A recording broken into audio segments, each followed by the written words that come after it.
thank you all for joining us. And I do believe it's now time to introduce Edwina. I've had the great pleasure of working with her as my patient partner within the PQI program. I'd like her to take some time and introduce herself, who she is as a person. Can you do that for us, Edwina? This is a story, and it's written from my lens, but it could be anybody's story. So I kind of come in that idea. So the real Edwina in the real world, I have a professional practice. I'm a real estate appraiser, and I've been doing that for almost 30 years. I have my own company, so I'm quite busy and involved in leadership in the community. On a volunteer basis, I have jumped into patient and family-centered care with both feet and arms and legs and head too, and I think I'm sinking, but I love it. It's really important, fulfilling work, and it really serves me. Do you want to tell us about your family? Yes, I have 2 children and 2 stepchildren, so I have one left at home. He's 17 now. He was 14 when my incident started to happen. And I have a partner and a lovely dog, Timber, who I will talk about shortly. And just to kind of give you an idea of who I am, I've been managing congenital heart disease for over 30 years, and my pace is quite a bit slower. I can't walk as fast as everybody else, but I love being outside, and I love being active. So I have friends that are gracious enough to come out with me at an Edwina speed, which to go 2 kilometers sometimes takes us 2 hours. But they know what that's like. So a few months back, we went to Tumbler Ridge in the wintertime to see Babcock Falls. And if anybody here hasn't seen it, I strongly suggest you do it. It's a really easy hike. I did it, and it's beautiful. So when we got to the edge of where the falls was, there was a big cliff, and it looked like it was going to be a bit of a challenge to come down. So the 2 girls were standing there talking about how they were going down. I took off my snowshoes and continued on down the trail, and there was, lo and behold, around the corner there was a rope to hang on to get down. So I hollered back and I said, I think we can do it. And one of the ladies said, I'm not going to do it, I'm going to die. I'm not doing it. And we said, okay, well, what do you think? Why don't you just, what do you need from us to support you to come down the trail? I think we can do it. And Gloria's behind you, and I'm over here, so let's we've got you. And she did it, and she came down, and there we get there, and we have this beautiful waterfalls in the wintertime, so it's all frozen, and it's quite beautiful. So we really got to celebrate, but that's who I am as a person. We're always like bridging people together, filling in gaps, and just trying to help everybody be their very best. So that's kind of the nature of why I'm here today and how I will speak. It's not, I'm a success story. I wouldn't be here today without doing the work that I did to get here, and I think all together we can make a difference for people that maybe aren't as fortunate as I am to be able to speak and tell everybody what they need. All right. I also need to take a time out and recognize we have Mary Parslow here. She is doing some graphic artistry as we move through this patient journey mapping. And we have Stella Dunda, who is process mapping for our PQI tools. I have grandchildren, do you know? I forgot I have grandchildren as well. We have a big family. I have one grandson and then 2 step-grandsons. So we have lots of boys in our life. Fantastic. Now, Edwina, would you like to take a little time and tell us about your history, your medical history, okay, so we understand where I'm coming from. So the heart disease, I've had quite a gamut of experience in cath labs and open heart surgery, pacemaker, all kinds of heart-related procedures done. I'm an expert. When I was 16, I first started showing symptoms of hypertrophic cardiomyopathy. I wasn't diagnosed until after my first pregnancy at 23, but yeah, I was diagnosed at that time, and we kind of look back some of the triggers. I had adverse childhood experiences that probably triggered my chronic disease. I can look back now, and in my healing journey, I've been able to kind of tie the trauma and the thoughts that were going through my mind that held all the stress in my heart. So I'm going to ramble on. Okay. So in the spring of 2015. Where it all began. Mm-hmm. Yeah, we'll start kind of at the spring of 2015. I have a fantastic team of cardiologists and rhythm specialists, and some few more have been added over the last few years, but I have a great team in Vancouver at St. Paul's and through UBC. So I have a regular checkup once or twice a year, depending on what they tell me. And in the spring of 2015, I had an all clear. My pacemaker was good. The cardiologist said, everything's fine, just keep doing what you're doing. And I carried on, and we said, okay, we'll see you next year. I'd been having some concerns about weight gain and was feeling a little bit uncomfortable with the weight gain, and there was talk that maybe it was menopause, or maybe I just was sitting at a desk too much, and that's kind of where it went. And I wasn't probably vocalizing how my health was at that time.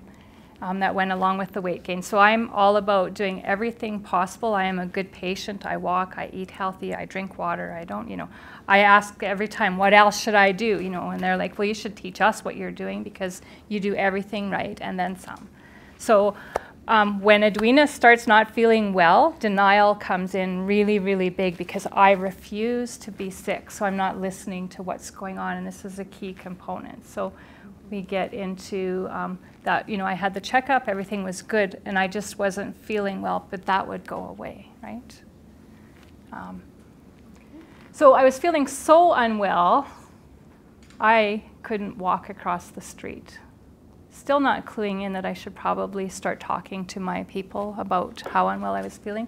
And I have this dog named Timber, who I love very much, and he's a Springer Spaniel, so he loves to walk and go play fetch. So he hadn't been for a walk for a while, and I thought I had this brilliant idea. I could take him for a really good walk if I rode my bike.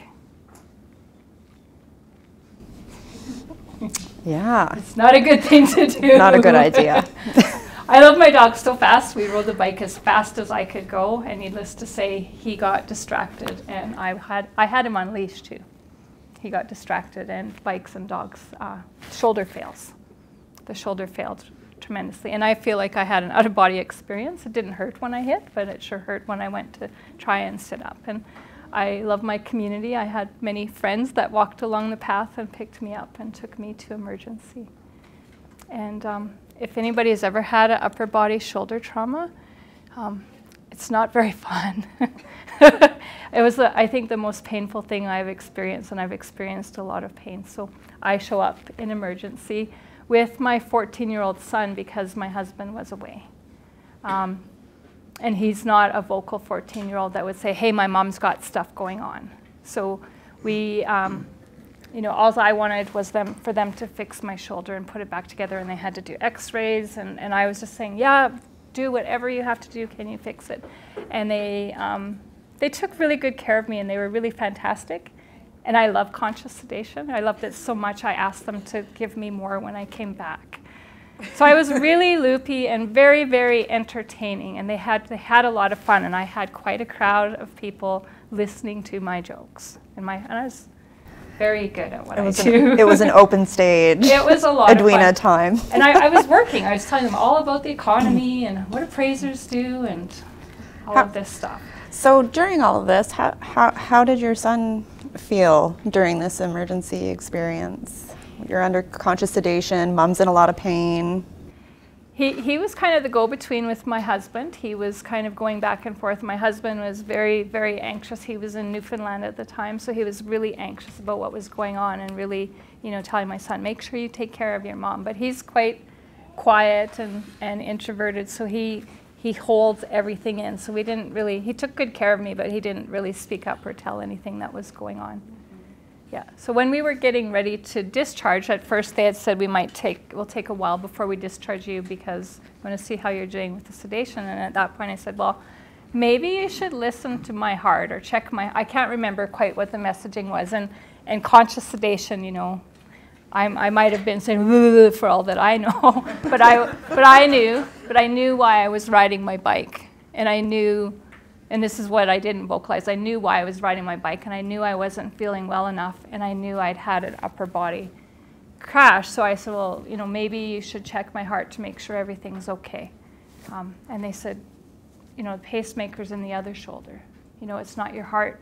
And I remember, it's not your heart, silly, it's your shoulder. And at that point, so they got me ready to go home. And I signed consent papers at that point for the conscious sedation. So process. After your conscious after. sedation. I was good with that because I was in a lot of pain and there was nobody else there for me. Okay. And then to go home, we didn't really talk about pain management and follow up and what I should be doing. And there was nothing, I remember kind of just going, I wonder, like, should I go see my doctor when I'm done, or when should I follow up, or what should I do? And there was none of that being answered. Now, did you have any discussion during the ER visit about your cardiac history? Not that I remember, but other than, like, I have a scar, I've had open heart, I have a pacemaker, so it's quite obvious, and it was quite obvious when they kind of put my shoulder back together that I have heart stuff going on. Yeah. So I went home and I started, you know, I was in a lot of pain, and I normally don't take any pain medication because I'm not supposed to.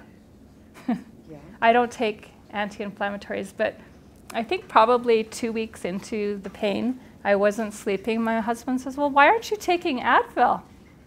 And at this point, I was exhausted and I was in pain, and I'm like, maybe I'll try that. So I took Advil, and that really made things feel better. But Advil and my heart disease do not go well together. Did you have any visits to your GP at this time on discharge? No. No, I hadn't. I don't recall going back between that and then the next event. Okay. I went on holidays right after I drove down to the Penticton. Of course you did. Had a massage. My son had to go to basketball, so I'm not going to say, no, you're not going to basketball camp. So I drove him there, and he just helped me put the vehicle in drive because this arm wasn't working, so he would put it in drive for me, and we would drive. That's kind of what I do. Mm-hmm.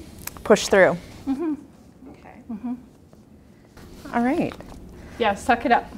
Suck it up, move on. All right. So after all of this, you had another ER visit coming. We're looking at mid-August here. So probably about 2 to 3 weeks after my event, my trauma. I was at work one day and I was measuring a house, and I started to feel really unwell. But you know, when you get the flu, you feel like you're getting the flu. This was probably 10 times worse. I was actually quite scared of what was happening. So I finished up what I was doing. I went to the office and I said, cancel my day. I'm going to go home. And when I got home, I started vomiting, and I was really, it wasn't like the flu vomiting. It was really ugly. These are the words that I have. Absolutely. Absolutely. So I felt so unwell. I called my husband, and he was in Tumbler Ridge working that time, so he called his colleague to take me to the hospital. So we get to the hospital, and this is probably around 10 or 11 o'clock. I got driven to the hospital, and I think by around 1 o'clock I got to see somebody. They saw me in emergency. They did the triage and then got me in. And then my friend left. He made sure that I was there, but he was supposed to be working. So he said, okay, you're in good hands now. I'll leave you, and Robert will be here when he gets back. He's on his way home now. How'd you feel about that? Well, I just wasn't feeling well, so I hadn't given any thought to maybe being as vocal as I normally was. So I was just laying there trying not to puke my guts out. And I don't, when they came in, they never really did take a complete history. There was like, I don't remember ever, like they just heard what had happened that day, but no talk of what was going on. And then that ER doc left, and about 3 or 4 hours later, another doctor came in and said, oh, you have diverticulitis, and here's all this medication, and go home and take that and follow up with your GP in a week or so, And my husband had come at that time, and we said, oh, okay, but that's weird because I don't have any digestive problems. Did you have any diagnostic imaging or labs done at this time before that diagnosis? I don't remember anything. I don't remember, there might have been blood work, but I don't remember anything. And I look back on it now and I'd really lost mental clarity. I really wasn't quite as bright as I am right now. I probably was off my game. Yeah. So the medication that I was given, that was another kind of a big mistake that we made as a family. Normally when I get all medication, like when I go to a doctor, I don't just go there to get any pills. I actually argue against not taking any more medication. I have 3 kinds that I take, and I'd rather talk with my cardiologist and my team before I take any other drugs because I don't want them adverse reactions or whatever. But in this case, my husband went to the pharmacist and picked up everything. And normally when I go, I ask, what's this for? What's this for? What's this for? What's this for? So we didn't have that. We missed that point, and that's a crucial point for me because we always have that one-on-one dialogue where, well, what should I be looking for? How will it interact? And I know my body. And here we find out, you know, it was about 2 years or a year later, I started looking up the drugs that I was taking at that time, and one of them was, I've got it written down there, it's tramadol. Tramadol. So I looked at it and I went, oh my gosh, no wonder I was seeing black cats jumping on the fireplace. And I was laying on the couch and I was hot and I just felt horrible. And I was like that for about a week. And we went back to, that time my husband came back to the doctor and he's like, this isn't working and I don't think that's what's wrong with her. And I think we did some diagnostic testing right then, or we did some more blood work and some more testing and got another prescription for antibiotics. And, at that point? At that point. And that was in your GP's office? That was in my GP's office. And it might be really timely to say this was 2015. We were tremendous shortage of doctors, and I had changed, my GP had left his practice. So I had a brand new doctor. And we never had time to do a complete history where he understood who I was. You know, I kind of in and out that, you know, what do you, oh, prescription renewal, okay, we'll renew that, but not understanding fully what my heart was, and we hadn't built that relationship between my cardiologist team and my GP. So there was probably a big gap there. And I was trying to say, yeah, but all the test results, he'd say, well, your cholesterol and everything's good. I'm like, yeah, but I don't have a cholesterol problem. That's not what's wrong with my heart. And he'd be, oh, but you're so young, and you're this, and you're that. And we got talking about population health, and I'm like, yeah, but I'm a little bit different. my case is this, and mine is a bit complex because I have not only cardiomyopathy with everything else that's gone on, I'm in heart failure as well. So that's kind of a little bit of key information that my GP did not have at the time, which is a pretty huge gap. And it's not just one person. Like, it can happen. It was happening to many people at the time. Mm-hmm. Okay. So you went all of August not feeling well as well, and that brings us into September. Right. So September, yeah, I spent the month laying on the couch and still trying to work a little bit because nobody in the way said, Edwina, you probably shouldn't work. And I have no disability. I'm self-employed. I don't get unemployment.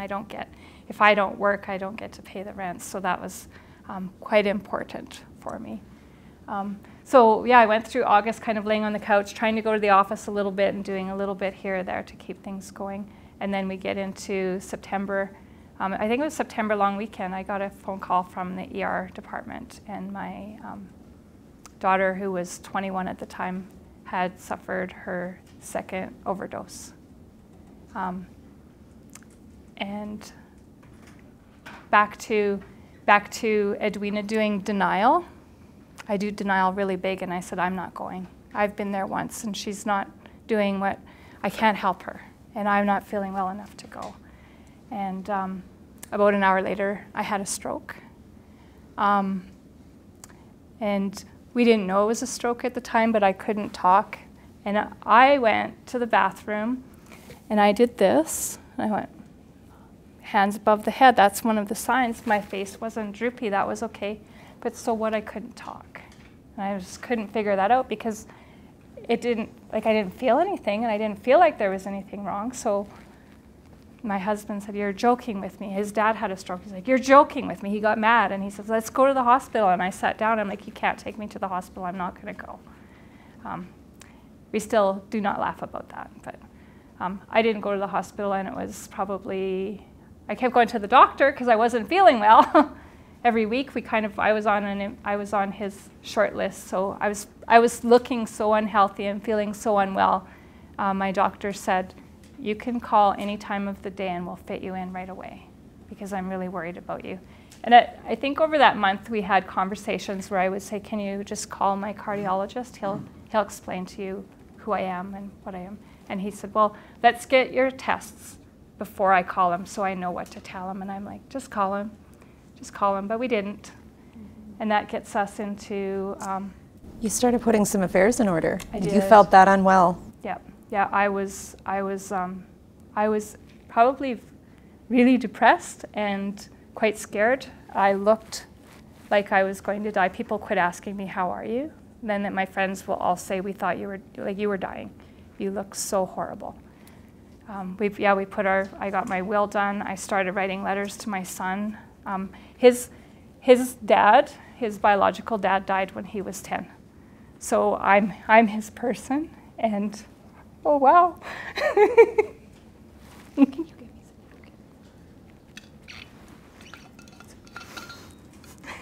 I didn't see that coming.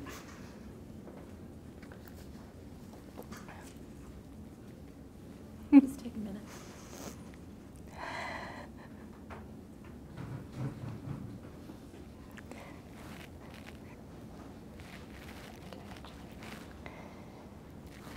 No, I'm good. Okay, I don't need water. That would be good.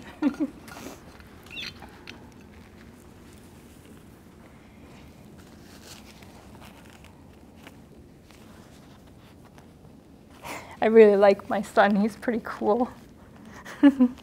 As I love both my kids, but he's pretty cool. Yeah, so it was. We were talking to people and talking to him about what would happen with him if something happened to me.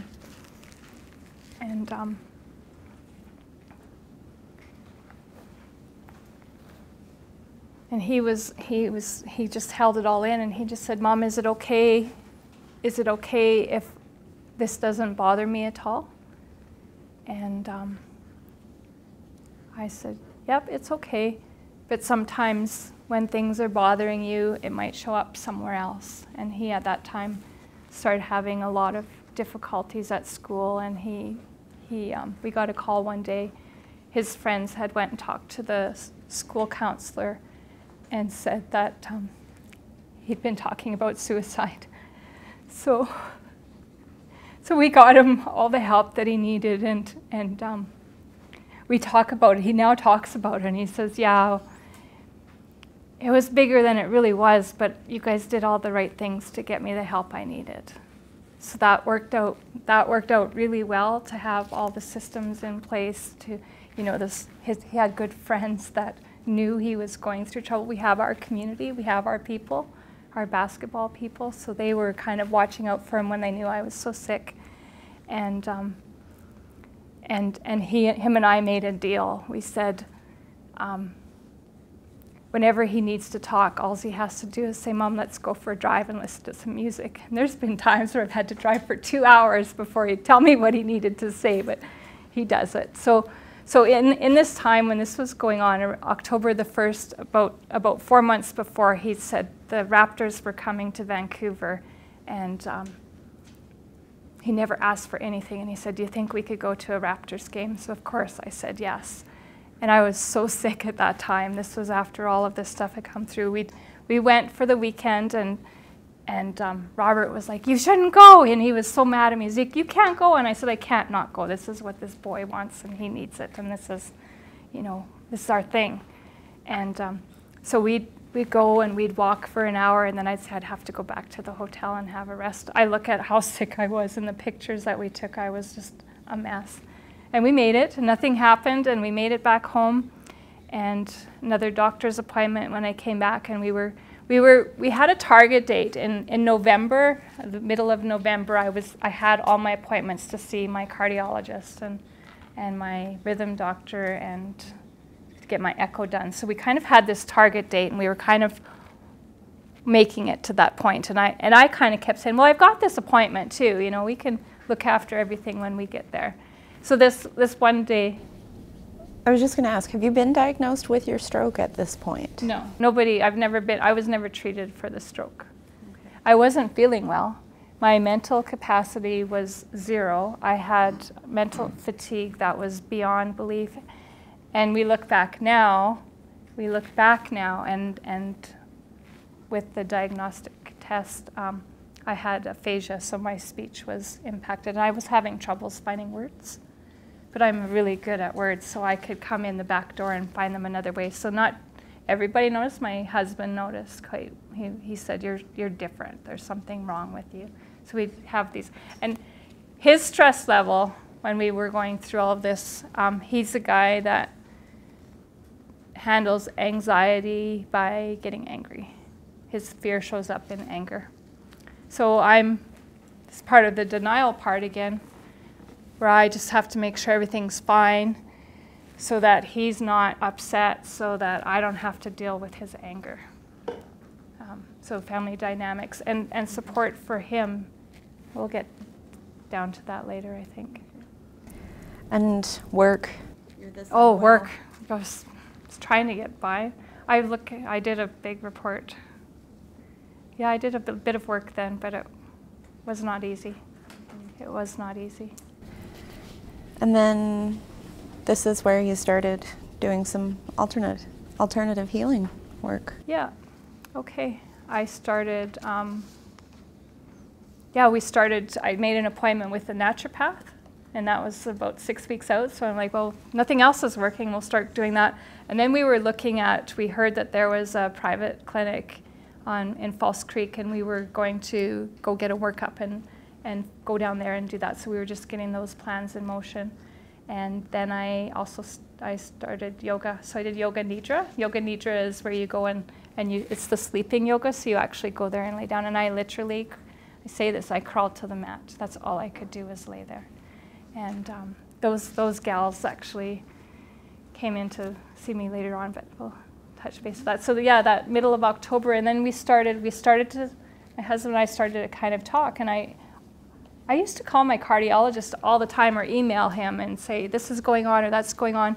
And I wasn't doing that then. This is why we kind of like, wow, what was going on with us? Why didn't we call him, or why didn't you email him? Because he's been our guy for 20 years. Why didn't we do that? So Robert was out on the river one day, and he called me and he's like, call your cardiologist. And at first I started to say no, and then I stopped and I went, I will.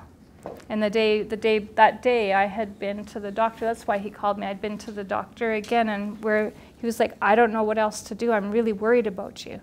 And I said, I'm really worried too. Can I have all my test results? So I got copies of all of, like, probably the last 6 or 8 months of test results. And I went to my office and I emailed my cardiologist and I told him what was going on. And he emailed me back and he said, go get your blood work done. And I said, oh, I have it. And I emailed it to him. He called me right back and he said, you're not taking enough Lasix. You have way too much fluid on board. I was walking around like I was an old lady. It hurt. Everything hurt. I thought, I know how my grandma felt at the end. I know, oh my gosh, it was just to sit. I hurt. I ached. My whole body ached. And I upped my Lasix that weekend, and I lost, I want to say 10 pounds of fluid. I felt so amazing. I was like jumping around, and my color was coming back in my face, and everybody's like, wow, look at you.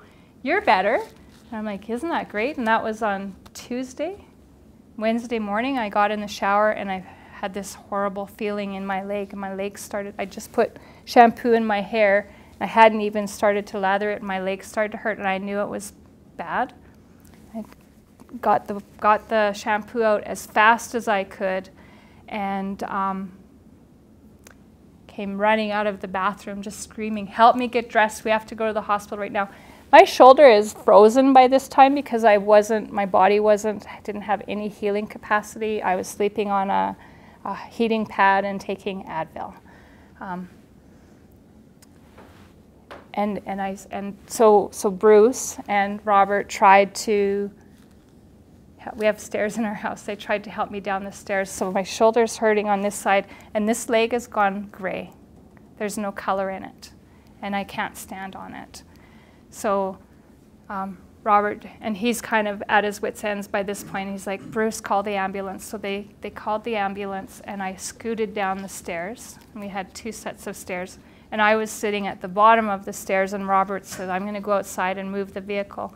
And I am screaming at the top of my lungs. I had 0 pain tolerance, and I was in absolute pain. So when the ambulance driver got there, they had thought that Robert pushed me down the stairs. And they asked him, "Sir, can you step aside and get out of the way?"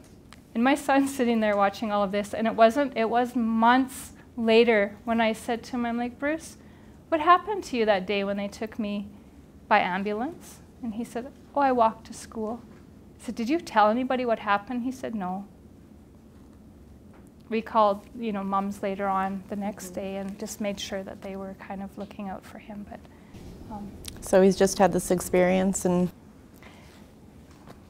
off Mom goes, and Robert's racing behind in the vehicle, and by I was screaming, and we got almost to the hospital, and it stopped. It stopped, and the pain went away, and the ambulance guys there had a laugh. I'm like, "That's not the first time that," and I'm like, "Oh, it stopped, it's better." And he's like, "Not the first time that this hasn't happened, it's the magic bus or something." And they had a good laugh.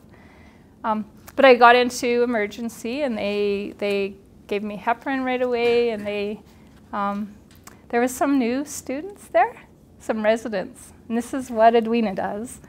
They came up to me, and they were going to start an IV. They were like, everybody was there doing their thing, and it was all good, and they had warm blankets, and they took really good care of me. And then I remember, I don't know if she was new or what, but she said, "I'm going to start an IV." But she came at me, and from about 3 feet away, she was saying, "It's not going to work, it's not going to work, it's not going to work." And I said, "Whoa, let me teach you the most valuable thing ever." I have had so many of these, and I'll guarantee you, if you come at me saying it's not going to work, it's not going to work.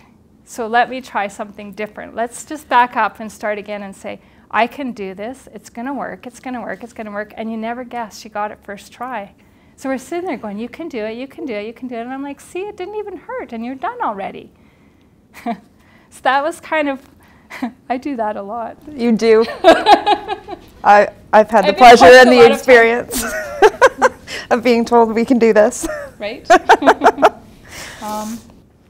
Yeah, so everybody, they did their assessment, and they kind of got things over it, and the discussion in the room was, "You took too many Lasix, and you don't have enough potassium on board." And I said, "No, I take potassium too. I have potassium. I have a prescription for potassium, and I take them together. That's not the problem."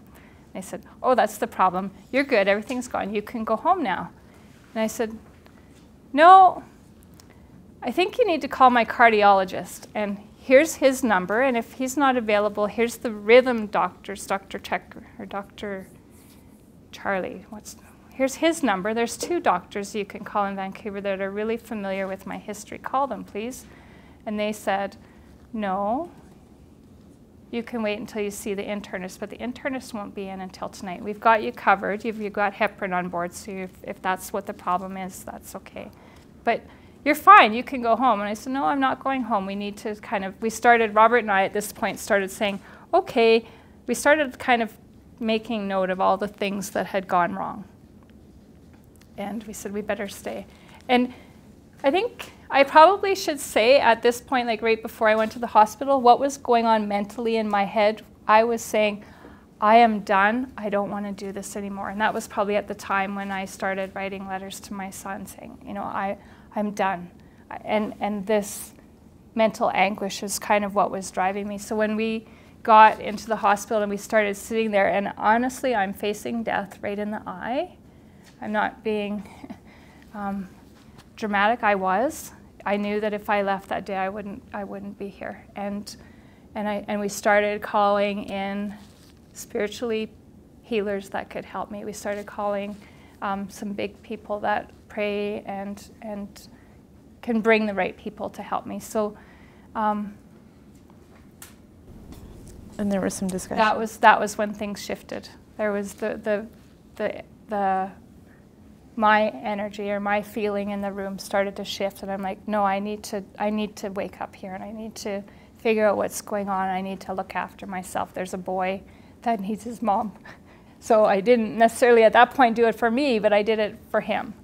And we waited and we saw the internist at 5 o'clock that day. So I came in at 8 in the morning and we saw him at 5 o'clock in the afternoon.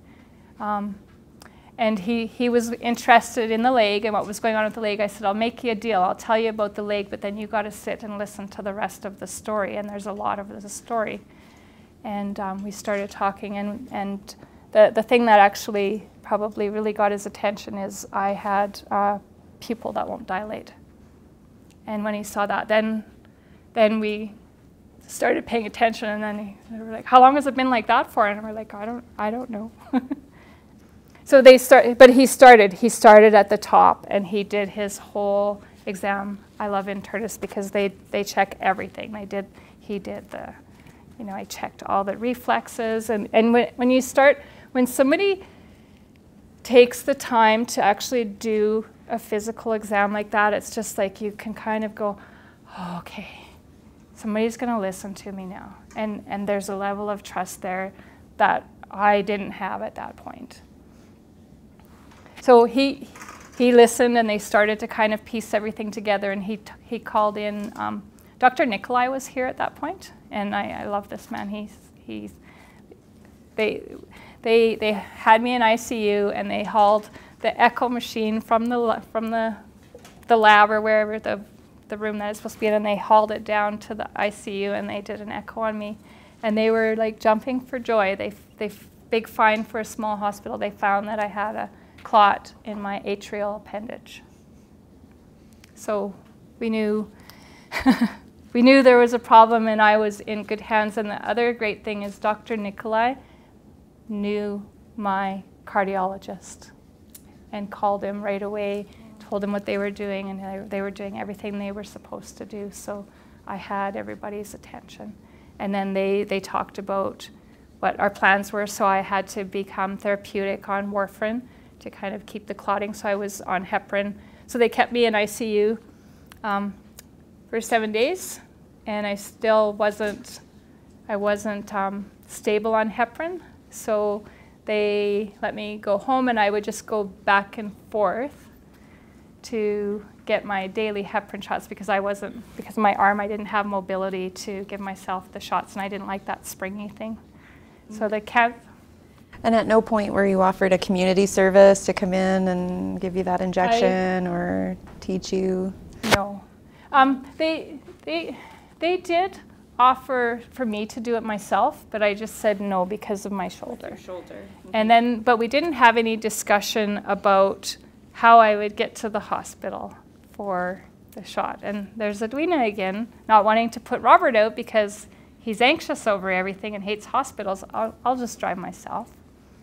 And I was pretty weak. Mm-hmm. And there was, it was December by this time when I started going back and forth. It was probably late November, late December, and there was a skiff of snow and there was ice underneath, so I was going back to my vehicle and I fell down. And I wasn't strong enough to get back up. So this man helped me crawl to a truck that had a running board, and I tried to get up, and he tried to grab my shoulder, and my shoulder hurt really bad, and I'm like, that's not going to work, and I just said, just hold on, we'll get it. And I finally got up, and I went and sat in my car for about 20 minutes and just cried. I went, this is ridiculous. Now, during your ICU visit, there was an experience with visiting hours that we wanted to make sure we touched on during your experience because it's related to your family and Yep.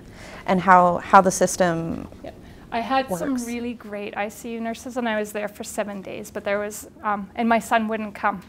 He was not going to come. He was like, no, I've got basketball practice tonight, or I'm doing this, or I'm doing that. So the night that he actually came, he came about 20 minutes before visiting hours were over, and it was a different nurse than the other nurses that were so fantastic on call that night, and she made him go home. He was just starting to talk to me, and she said, no, you have to go home. We have to, and I wasn't a high needs patient. They were there monitoring me, and I was quite fine. I didn't need a lot of care. They were just there. I was just there to be able to come in and spend a little bit of time. I was like devastated that he had to leave. I'm like, can he just stay for a little bit longer? And she said no. And what did that mean for him too? Well, it's probably pretty scary. His anxiety, right? And then he wasn't allowed to stay. And for him, he always feels better if he just hangs out with Mom for a little while. You know, if he's not feeling good, he just comes and sits beside me, and we don't talk, or he'll show me videos or talk about music and listen to a song, and he feels better. Mm-hmm. And I couldn't do that for him. And there's Robert kind of stressed out saying, oh, he has to go do this and do that, and I needed to have that time with them both. Mm-hmm. Yeah. Okay. So at this point, you've been in the ICU, you're now ready for discharge. Oh, so I was in ICU for 5 days, and it was pretty quiet there, and then things got busy, and I was a good patient, so they needed that bed, so they put me in a day bed just on the other side of ER. And my friends came, my yoga people came to visit me at the CDU, and they did yoga nidra for me. So we did yoga nidra in the middle of the hospital in the bed, and two ladies came that, yeah, they're fantastic. You have to go see Blue Moon Yoga, and I hadn't met my yoga therapy lady yet at that point. She actually moved to town that week, so we always say it was meant to be. It was meant to be. Definitely meant to be. It was meant to be. Okay. How long did you stay in the CDU for? I think I was there 2 days, yeah, and then they just finally said, you must be ready to go home. And I really wasn't, but I kind of like being safe there. I was pretty gun shy at that point. Every little pain, I was like, what's that? What's going on? And I think even right after I came home from ICU, there was another quick ER visit where I called my husband. I'm like, I have this pain. I don't know what it is, but I think we should go get it checked. And they were so great at ER. And you, we should probably touch, I don't know if we touched it, you were in AFib at this time as well. Right. Correct. Oh, with the whole atrial, yeah. So what had happened is I was somewhere between my visit in June to the end of July is when we narrow it down. I probably went into AFib. AFib for me is a jiggle. So this jiggle, that was AFib. Her heart was. Yeah, AFib. Yeah. Yeah. I think Right. That's kind of important. It is. It's kind of important.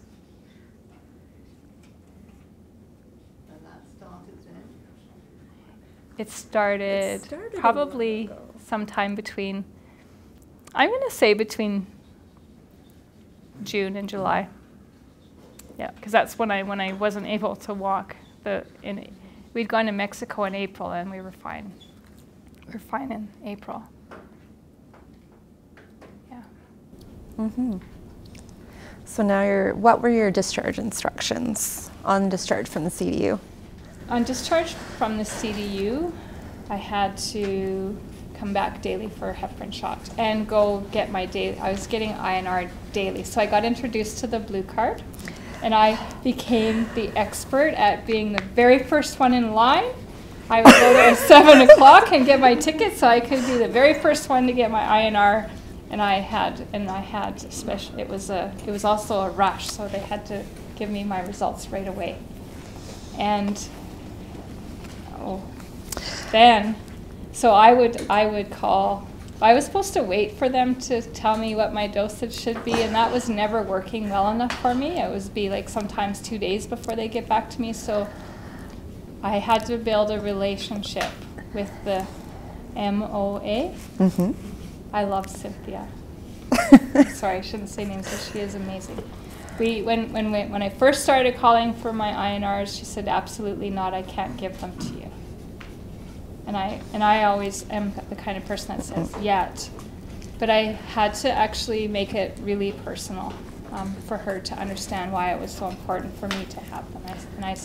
And I explained to her my situation, and part of that situation is I got really personal and I play dirty to get what I want. I don't care what process you have to go through. I will use whatever it takes. So I was getting my heparin shots in the cancer clinic, and they were open Monday to Friday. And then it came to Saturday, and they didn't know what to do with me. And I went to ER, or actually the cancer clinic kind of made a process so that ER could give me the heparin shot, but that process got lost somewhere. So it was kind of a big deal the first day to get it done, and then the next day worked a little. Sunday worked a little bit better, but I went in and got my INR and the shot at the same time. But it was a big deal. Mm-hmm. There was an obvious disconnect between who looks after that, and it was a crossing of barriers, and they're like, that's not our job, we're not doing that kind of thing. So that was 2 years ago, 2 or 3 years ago. So so yeah, then I was kind of watching my INR, and we had to get this was the end of October, so I was visiting my specialist team mid-November. So we just monitored that, and they gave me blood work to get done when I was in Vancouver, and at one point, that was a different time. Mm-hmm. Yeah, so I got to my team in Vancouver, and they checked everything out, and they determined what my care plan was. At that point, when I arrived in Vancouver, I was stage 3 heart failure. And you were at risk to not have some interventions done because you weren't quite therapeutic at this time, were you? Well, we came up with the plan in November, okay. But they couldn't do. So the plan was to do a transesophageal cardioversion, but they couldn't do that until I was therapeutic with warfarin. So, and then the first appointment that they could get for that was February. And by that time, I would have been I was in AFib for over 8 months. And the longer you're in AFib, the harder it is to get your regular rhythm back. So we had to create, with that team there, we had to create what my care plan was. And the disconnect was they needed me to be stable on warfarin for 6 weeks. So I missed that window of appointments. And then they were booked full. So the first available appointment I had was in February. So we had to maintain my stability on warfarin over that from November until February. Well, you wouldn't believe it. I had a doctor's appointment on Thursday before I went to Vancouver on the weekend. The thing was on Monday. Thursday, I became untherapeutic. I was not stable on warfarin. Didn't matter what I stressed, and warfarin for me was not a good thing. So I went out of therapeutic range. I was too low. My BNP INR. My INR was too low, and so the doctor's orders were to up my dosage of warfarin, get my blood work on Saturday, and based on what my blood work on Saturday was, they would decide what my Sunday dose or Saturday and Sunday dosage was. And I said, you need to give me a note so that the lab can give me my results. This is how far ahead I work. And he said, okay, I will. So I went and I got my lab work, and I understand everybody's process. And they said, I'm sorry, we can't give that to you. And I said, I know you can't. But I have this note from my doctor that says you can. And they said, we still can't. And I said, well, who do we need to talk to that can? And they said, I don't know. It's Saturday. maybe you could go to emergency and you could get the blood work done through emergency and the ER doc could do that. And I said, well, that's an option. Why don't we just try and see if we can figure out another way before we have to do that? And I went home and I thought, we'll just wait until the blood work's done and the blood work is read. And I went home, and Cynthia went in on a Saturday knowing that I needed to have the blood work done, and called me and she said, I know you're waiting for this and I have your results, everything's okay. Because if I hadn't have been therapeutic when I got to Vancouver, they wouldn't have done the procedure. So we made it to Vancouver, and I was probably more than therapeutic by the time we got there. So that was and I know my stress level was through the roof. And I can still hold it down and be diplomatic, and I just smile and I'm like, I know your process, but what do I need to do to get what I need? I need to have this. This is a really big deal. And it's not, you know, they're just doing what their job is, and I get that, but we have to be able to, in my world, add, move, or change. You know, you have to be able to be a little bit flexible and do that. So we found a way. Yep. And your CT scan that you had to confirm your stroke. Okay. So when I was discharged from the hospital, part of the follow-up with my GP is we started talking about everything that had happened, and they ordered a CT scan. And it was ordered as urgent. And he said, go down right now and get it. If you can't get it today, they'll fit you in tomorrow. And if there's any problem, call me back and we'll make sure you get it done. So I went there and to the booking clerk, and she said, oh no, you have to wait 4 months. And if you don't want to wait 4 months, you could drive to Dawson and maybe get one done in 2 weeks. And I said, no, my doctor told me that I have to have this done today or tomorrow. And she said, no, we're not going to do that. And I didn't say it out loud, but I'm thinking, I didn't know that booking clerks were medically capable of making that choice for me. And I just filed that away, and I left the booking thing, and I called my doctor, and I got in the next morning. It was urgent, and it was. So they did a CT scan on my brain without dye. And it came back a week later, and it was communicated to me that it was a TIA and that everything was fine.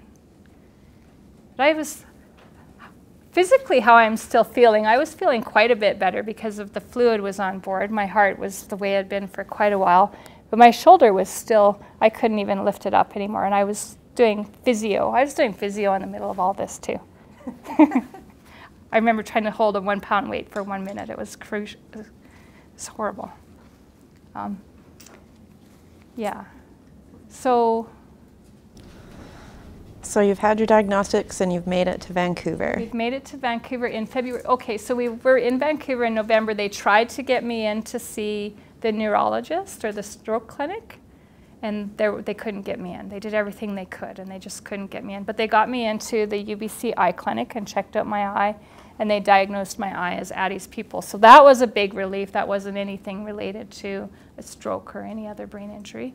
And then we set up our care plan for February to come back, and they put me on a different type of medication to work on holding heart rate.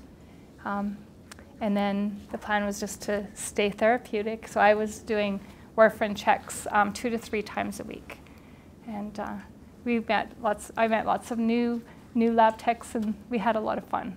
And they were great.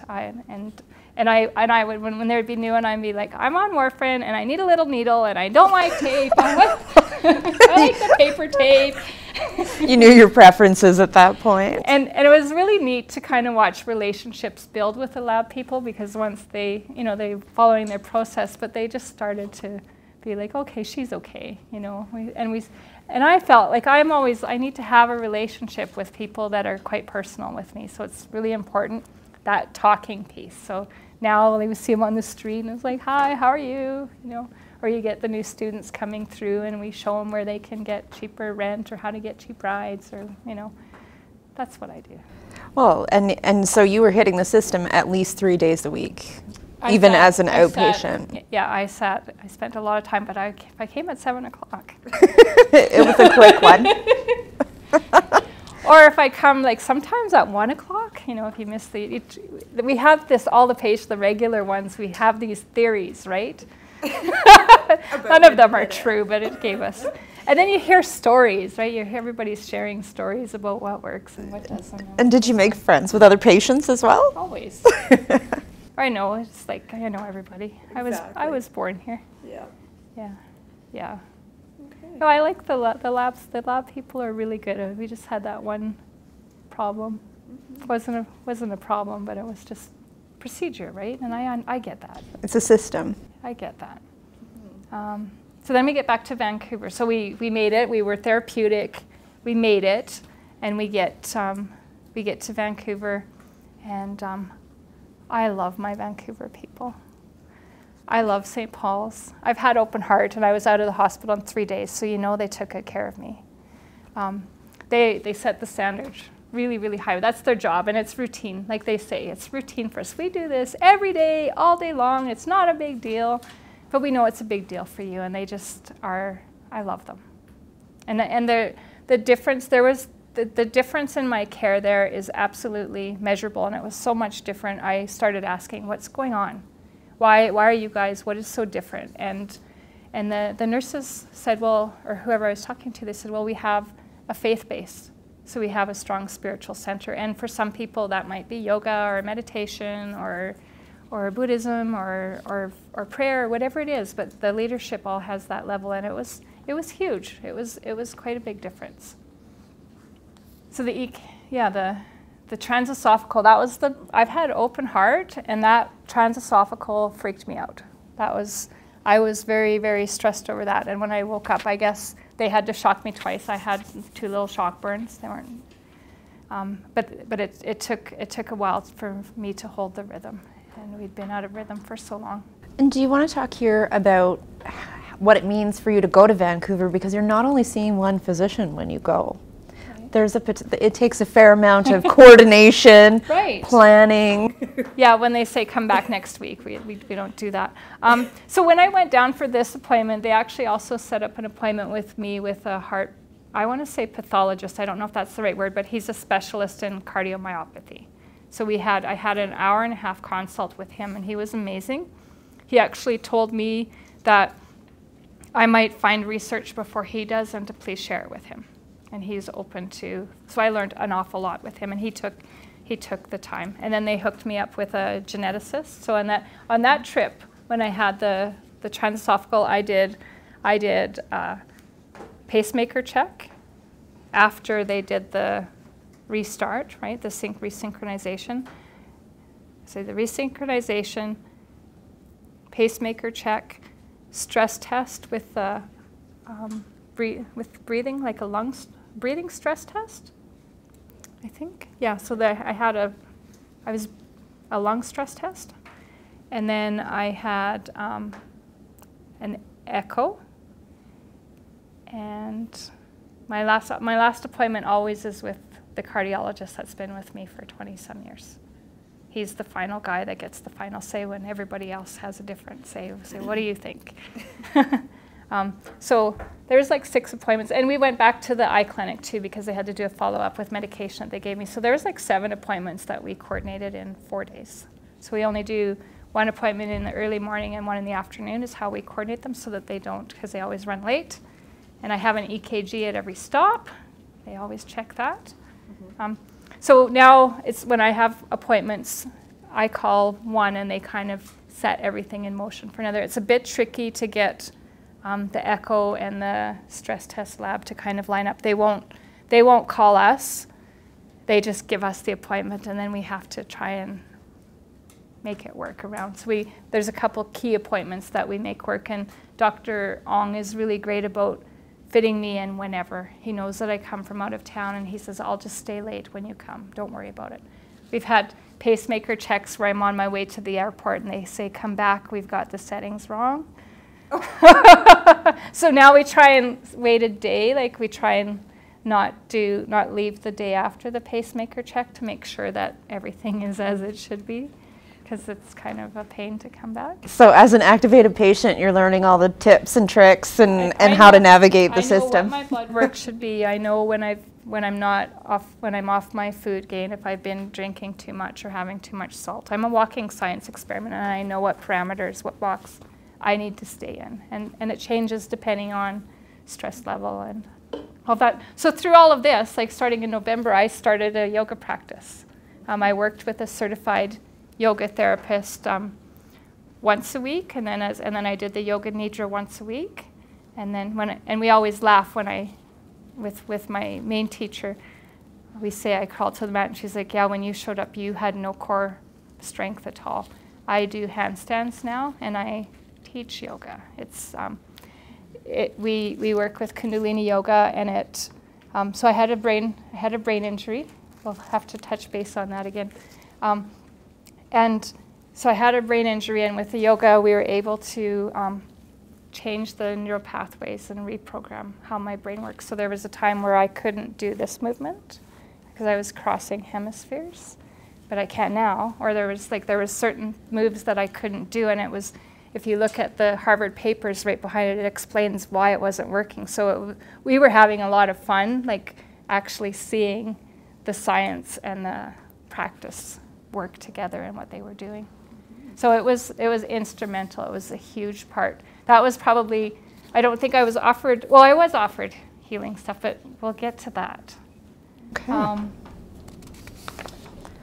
You've left Vancouver? No? I forgot all those other appointments. We threw in a neurologist appointment too.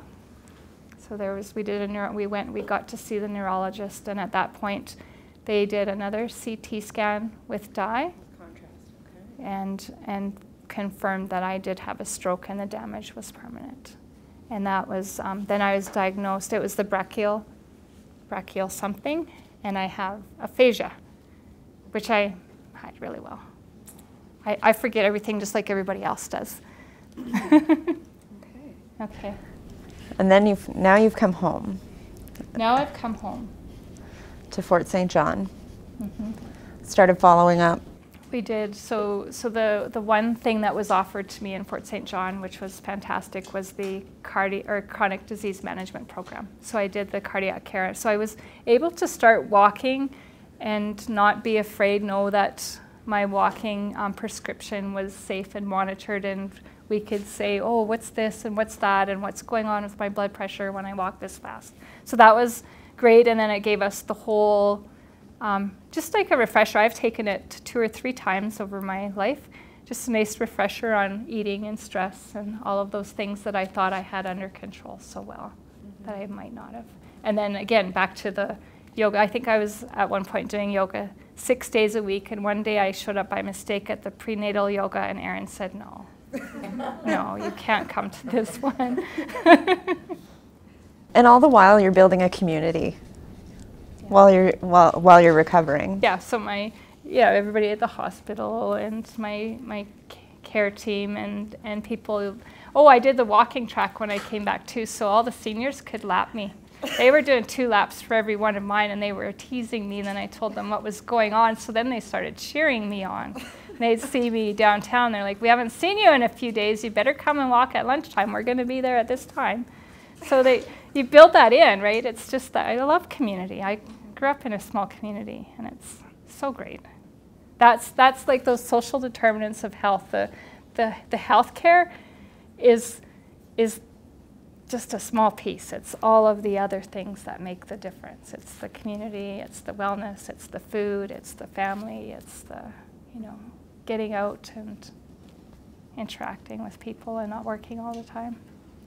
So you were really on the road to recovery at this time and embracing as well as you possibly could be. It was a long, long road. When with the mental fatigue didn't go away for almost a year.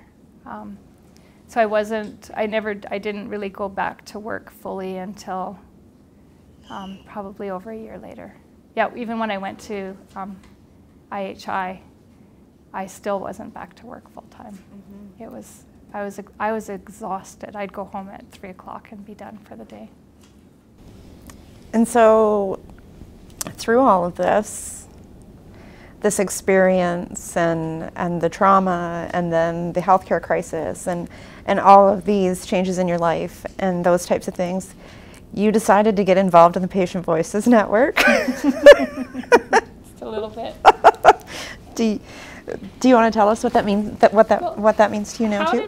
How did I get there? I wrote a letter to every person that I thought could help, or that I thought could help change, or that could hear my story. So to management of Northern Health, and to my MP, all the MPs, whoever I thought, like somebody gave me a list and they're like, just send it to all these people and surely someone will get back to you. So I had to wait, I think, 3 months to speak to our Member of Parliament for BC, and then it was quite a long time to be able to speak to somebody at Northern Health. And when I spoke to somebody at Northern Health, like I was trying to find, not a complaint department, but a place where I could tell my story and they could take the information and say, oh, here's an opportunity to improve processes. That's all I wanted to do. And I had to go see the MP, and I talked to all these people, and I finally got to see some management from Northern Health, and they connected me with Patient Voices Network. It was just in a process of changing, so that took, I think I sent out the email in January, and I got connected in October. So it took a long time, or maybe July, but my first thing was in October. So it took a really long time. So it's a year by this time, by the time I got involved with Patient Voices Network. And then I haven't looked back since then. I might be able, so my volunteer timesheet, I just added up today. It's 346 hours this year. And I don't count the phone calls or the one-offs or the hallway conversations or the 10 emails that I have to look after. I don't count those in my time. That 340 some hours is meetings, webinars, conferences, and face-to-face. That's some hard time, just because we're breaking trail. We're really trying to get the word out on how patients can really work with healthcare professionals and system designers to improve quality. Do you want to tell about the race project that you were? Great. You have some travel coming up related to that. Right. So in front of everybody, there's a poster that talks about the RACE line. So RACE is rapid access to consultative expertise. So it allows, there's a poster that tells the whole story as well, but it allows our GPs to have contact to the specialist, a specialist contact within 2 hours. So they're available to call a specialist Monday through Friday, 9 till 4 o'clock, to ask non-emergent questions. So if we wanted to do, in my case, a medicine check or just an overall wellness check, this is a service that we can use with that. So I was involved in this collaborative to be able to build it with that patient-centered lens. So I was able to work with it's the Canadian Foundation for Healthcare Improvement, and we did a collaborative with a whole bunch of teams across Canada, and I was able to go to Montreal last November, and we're going back in February as our final follow-up, just to present our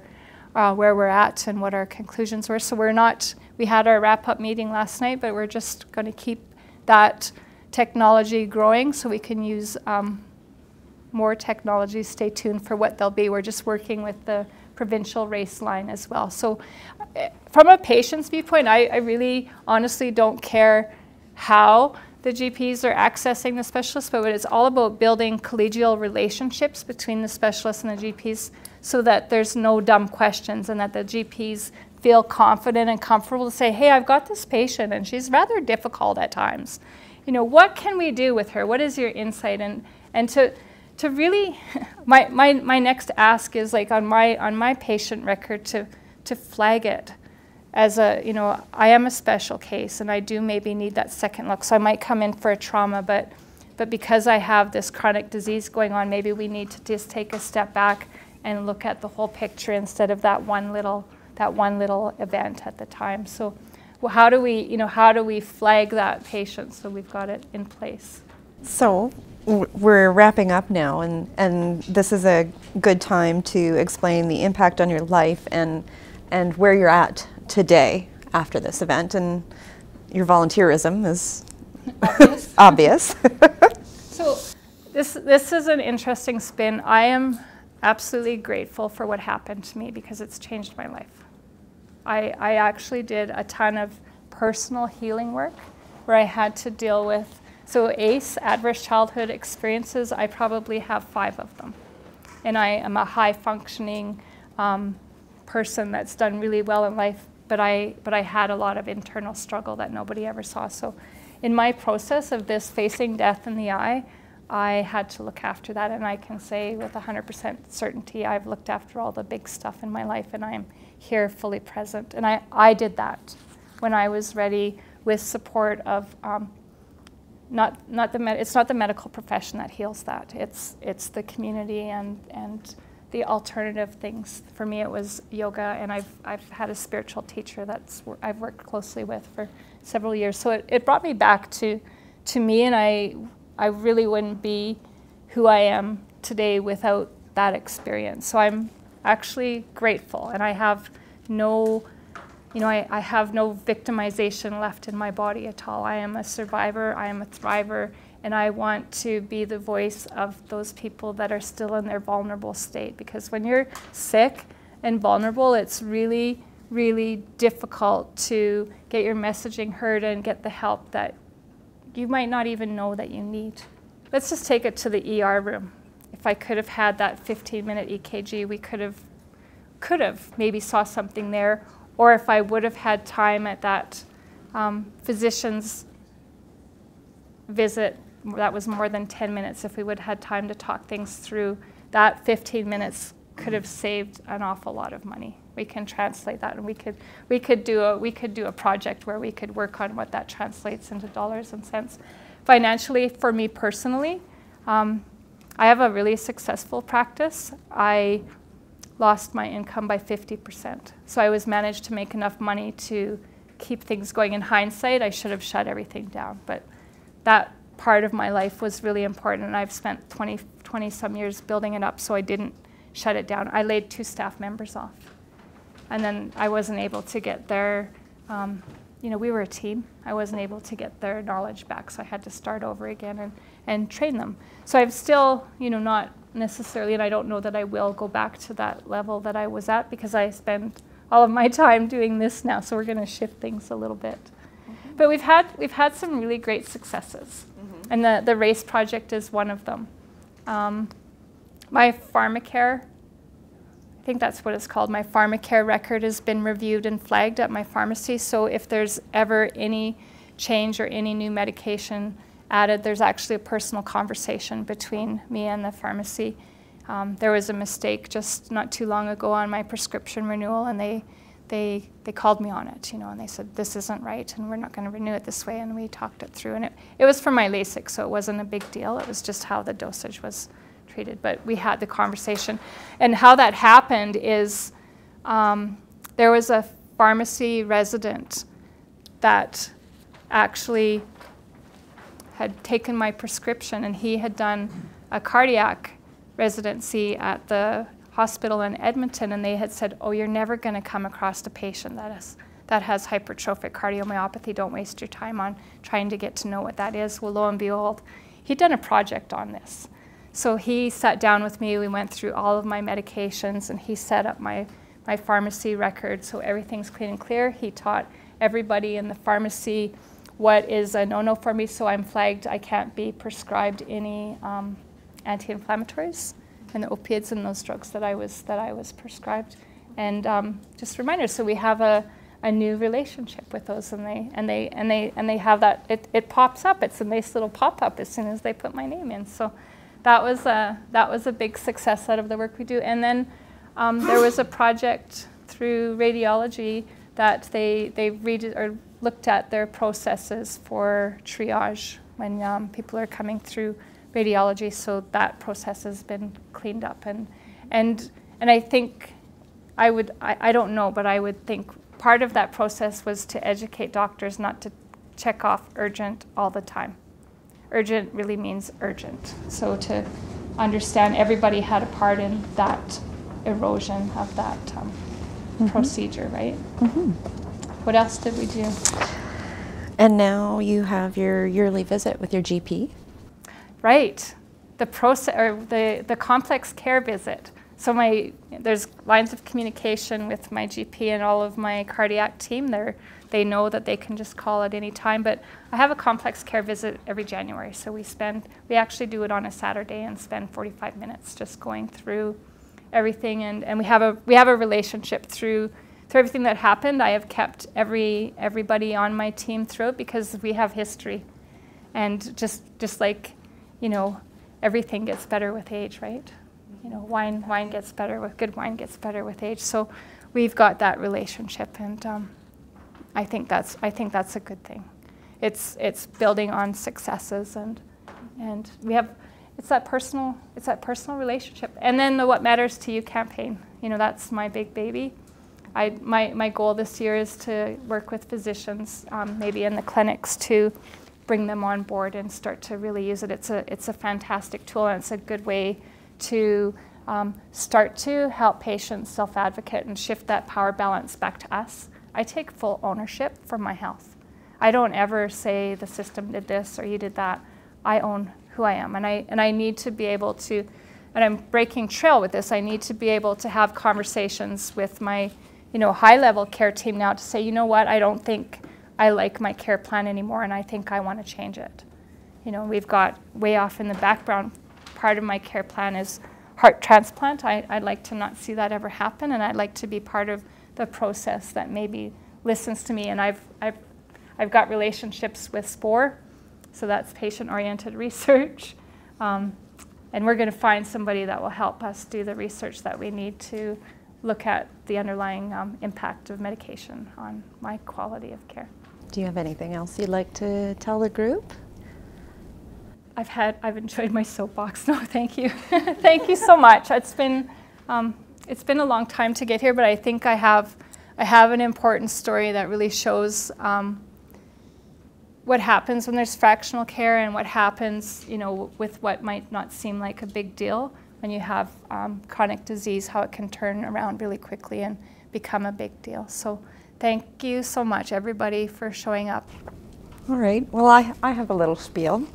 So both of these tools that you see here today, this graphic map. I apologize for going around incognito around the corner. I just didn't want to stop anything. We thank you so much, Mary, for this. These graphic tools are going to be captured, and they're going to be shared with you as a group for participating, and anybody else who would like to see them. Over here is our process map. This will give us opportunities for quality improvement. What Stella's captured there as potential gaps, workflows, those types of things. So that will be available as well. We're going to take photos. We're going to make sure we've captured it in a meaningful way to the clinicians that may want to review it. And that at the end of the day, a patient journey map is a tool, but it's also an opportunity to tell your story, heal, advocate, those types of things. And we're very grateful that you were vulnerable and brave enough to come here today, Edwina. I don't know if you guys all realize this, but she's a bit of a celebrity. We just got back from the Physician Quality Improvement Summit in Vancouver, and she opened for Dr. Don Berwick, who is the President Emeritus of the International Healthcare Institute. And he referenced her speech multiple times during his. And we also got a shout out the province of British Columbia from Dr. Jack O'Horo from the Mayo Clinic. They love this model of patients working with their physicians and health authorities to make improvements within the system. And the Mayo Clinic is known for, their only motto is patient first. So that's very exciting, and the province needs to give it, like us as clinicians in the province need to recognize that this is trailblazing work, and it's very, very exciting. And so, like I said, we will have copies available of everything here. And yeah, if there's no further questions, we can close this out. Thanks, everybody.